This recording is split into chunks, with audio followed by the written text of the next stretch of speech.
একদিন এক জঙ্গলে একটা বাচ্চা হনুমান জখম হয়ে পড়েছিল। সে তীরবিদ্ধ হয়েছিল এবং সেখানে পড়েছিল।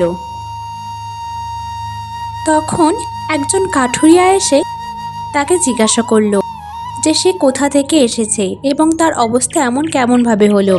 তখন সে তার উত্তরে সবকিছু তাকে জানালো এবং সবকিছু শুনে সে অনেক কষ্ট পেল। তাই সেই হনুমানটিকে সেই কাঠুরিয়া তার বাড়িতে নিয়ে গেল। আর বাড়িতে নিয়ে যেয়ে সে তার অনেক সেবা করলো এবং তাকে সুস্থ করে দিল। হনুমান যখন সুস্থ হয়ে গেল তখন সে একদিন সেই কাঠুরিয়ার কাছে গেল, যে তাকে বলল যে সে একটা জাদুর হনুমান আর তার প্রাণ বাঁচানোর জন্য সে তাকে অনেক মোহর দিল আর তার বাড়িটা রাজপ্রাসাদের মতো করে দিল।